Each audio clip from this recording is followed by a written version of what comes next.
నేను అడుగుతున్నా మిస్టర్ జగన్, ఎక్కడా వెన్నుపోట? బుద్ధి జ్ఞానం లేకుండా మీ వాళ్ళందరూ మాట్లాడుతున్నారు, అవగాహన లేకుండా మాట్లాడుతున్నారు. మా పార్టీని మేము కాపాడుకోవటం కోసం, మా పార్టీని ఆ దుష్ట శక్తి చేతుల్లో నుంచి రక్షించుకోవటం వెన్నుపోట? What nonsense your all talking? బుద్ధి జ్ఞానం ఉండక్కర్లా మాట్లాడేటప్పుడు, సిగ్గు శరం ఉండక్కర్లా మాట్లాడేటప్పుడు, మనం మాట్లాడేది కరెక్టా కాదని అనక్కర్లా. నేను ఈరోజు చెబుతున్నా, చంద్రబాబు నాయుడు గారు ఏనాడు కూడా ఎవరిని కూడా వెన్నుపోటు పొడిచిన మనిషి కాదు. మీరు వెన్నుపోటుకు బ్రాండ్ అంబాసిడర్స్, మీరు మీ కుటుంబం, మీరు తగుదనమ్మా అని చంద్రబాబు గారిని అంటారా? ఇక నుంచి వెన్నుపోటు అని ఎవరన్నా అంటే రండి, ఓపెన్ డిబేట్కి రండి.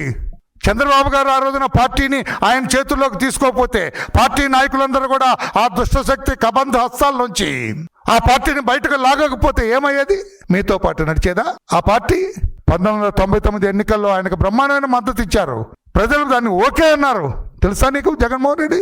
అదే వెన్నుపోటు, అదే తప్పు చేశారు చంద్రబాబు నాయుడు గారు, అదే అన్యాయం చేశారు చంద్రబాబు నాయుడు గారు. ఆ దుష్టశక్తే కరెక్టు అనుకుంటే ఆయన ఓడిపోవాలి కదా ఎన్నికల్లో. బ్రహ్మాండమైన మెజార్టీతో గెలిపించారు. మరలా ముఖ్యమంత్రి పీఠంలో మీరే ఉండాలని కోరుకున్నారంటే what has done on that day, that was accepted by the people of Andhra Pradesh.